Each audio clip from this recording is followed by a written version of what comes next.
Jangan lupa untuk subscribe YouTube channel Metro TV News dan nyalakan notifikasinya.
Oke, kembali lagi di Soccer Time, pemirsa. Saya tanya lagi ke Yory. Yory, sebenarnya kamu pertama kali suka sama MU, mencintai MU, itu kenapa tuh? Ada momen khusus nggak? Itu dari 2007, Mas. Kenapa itu? Champions League, juara Champions League kan 2007-2008 tuh. Itu pas orang tua saya ngajakin nonton MU final. Tertarik tuh di situ tuh, karena kayaknya seru banget ini final yang versus Chelsea ya. Tuh. Moskow. Ya, Final Moskow. Ya, Moskow. Oke, jadi itu momennya ya? Ya, terus dibeliin sama bapak baju MU. Oke. Karena itu sih. Sampai sekarang nggak pernah menyesal jadi fans MU ya? Nggak pernah menyesal. Oke. Apa yang bikin kamu selalu sabar begitu kan kalau kita bicara 2 pekan terakhir ini nih? 2 pekan terakhir ini kan tadi kamu bilang sendiri kamu sering dibully segala macam sebagai fans MU. Apa nih yang bikin kamu tetap tegar? Karena emang sejatinya fans MU itu kuat. Oke. Kuat dan percaya bakalan Tsunami Trophy. Kan teori Tsunami Trophy itu surut dulu, seret. Oh, oke. Gimana tadi gimana? surut dulu, seret. Oke, sebelum kita lanjut lagi ngobrol bareng keempat narasumber saya ingin dengar dulu nih pernyataan dari Ten Hag dan juga Klopp sebelum kita nanti membahas soal adu taktik antara keduanya. Berikut ini. We work from game to game, and now it's Liverpool, and obviously, we know what's going on when you play against Liverpool, and especially when you're Man United. So, yeah, of course you have to be ready, but also again, you have to get a point where you fight yourself into the season, but it's from game to game. Of course it does.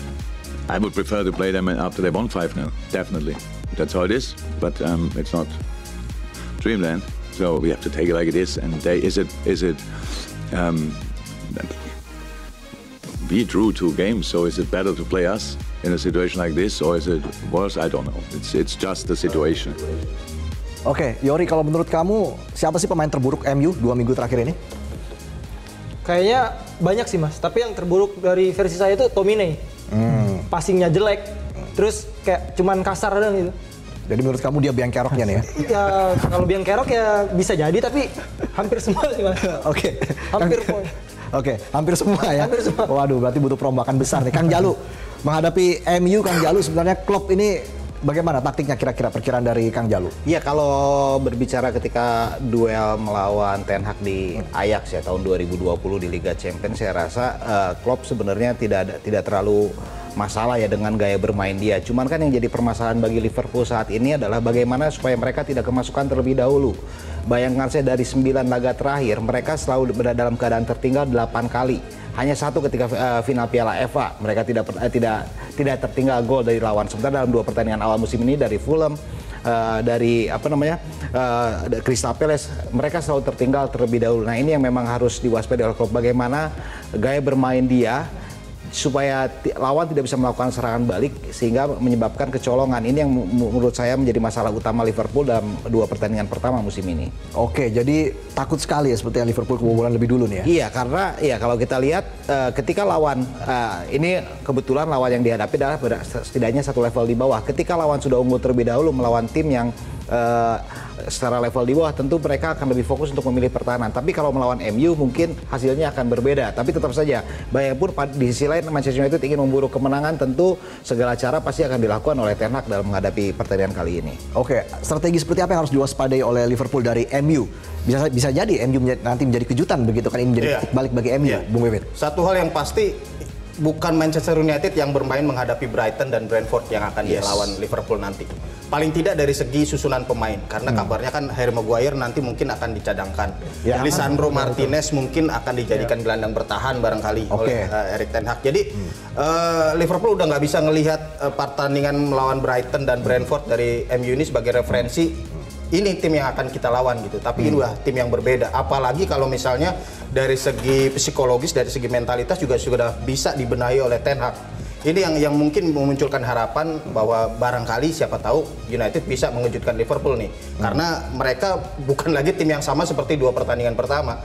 Mereka paling tidak kalau menurut saya dari skema, dari susunan pemain sendiri itu akan berbeda gitu dibandingkan dengan 2 tim yang bermain menghadapi Brighton dan Brentford ya.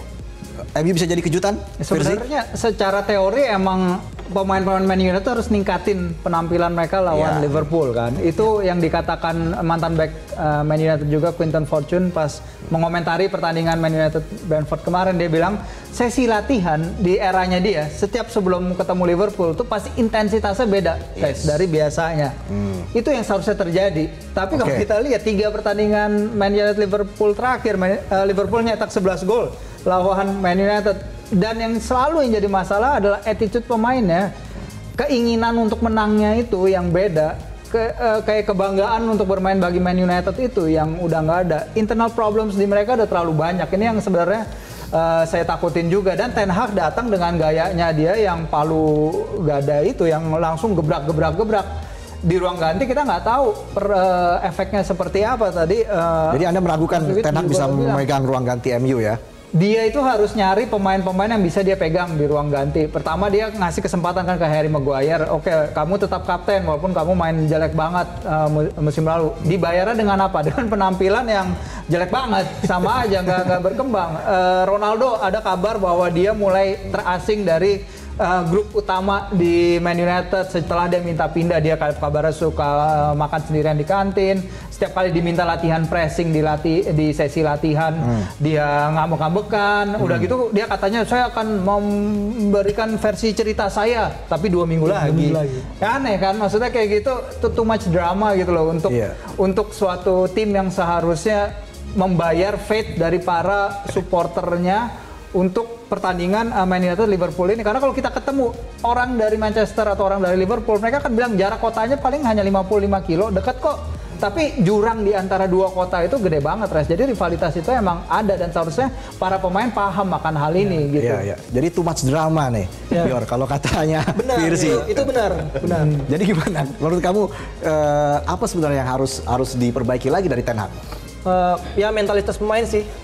Emang harus ngikutin apa yang Ten Hag mau. Terus untuk melawan Liverpool ya harus ada jiwa untuk menang, harus punya fighting spirit gitu. Itu yang hilang dari MU.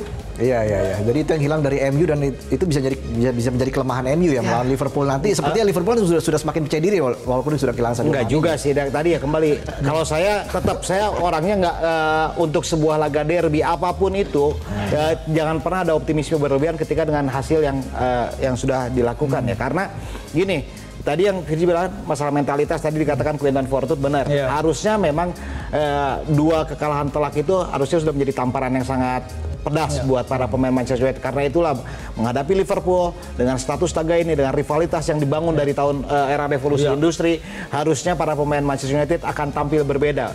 Bukan hanya secara komposisi pemain seperti kata Wid, tapi secara semangat bertanding dan will untuk meraih kemenangan. Oke, Firzi, tadi kalau kita lihat skema perakhiran formasi ya, yang mungkin akan diturunkan oleh kedua tim begitu, apa saja sih yang perlu diwaspadai dari Liverpool? Dari Liverpool, sebenarnya ini sih mereka itu kan tim yang pencetak gol, kita tahu. Tapi di lini belakang sekarang mereka punya masalah karena Matip dan Konate injured. Nah sebenarnya Man United secara menyerang sebenarnya mereka nggak masalah. Mereka dari 2 pertandingan pertama mereka bikin 20 tembakan di kotak penalti kok. Itu cuma beda 1 dari Manchester City. Manchester City 21 tembakan dalam kotak penalti. Tapi Man City bisa nyetak 6 gol. Man United cuma 1, itu pun bunuh diri. Jadi confidence pemainnya ketika depan gawang, finishing dan lain-lain. Karena kalau kita lihat angka XG-nya, expected goals itu sebenarnya juga tinggi juga 2,88. Mereka diharapkan mencetak 3 gol dari 2 laga Brentford sama Brighton, tapi ya akhirnya cuma bisa nyetak 1 gol, itu juga dari bunuh diri lagi. Dan inilah sebenarnya. Bung Wiwit 4-3-3 ya, Liverpool nih pakemnya apa yang Anda lihat di sini? Iya, mungkin keterbatasan pilihan pemain sih dari Liverpool ya. Karena Darwin Núñez kan kena skorsing, kemudian badai cedera juga belum berakhir gitu di Liverpool. Jadi kita mungkin Klopp ini kita akan melihat Klopp harus bekerja dengan opsi yang tidak terlalu banyak sebetulnya. Mungkin malah Manchester United yang bisa banyak mengubah tim dari formasi dari pekan sebelumnya dibandingkan dengan Liverpool. Jadi kalau menurut saya justru Erik ten Hag ini bisa sedikit lebih jelas membaca kayaknya seperti apa nih skema dari Klopp, karena paling Klopp cuma mengganti Darwin Núñez dengan Firmino misalnya ya.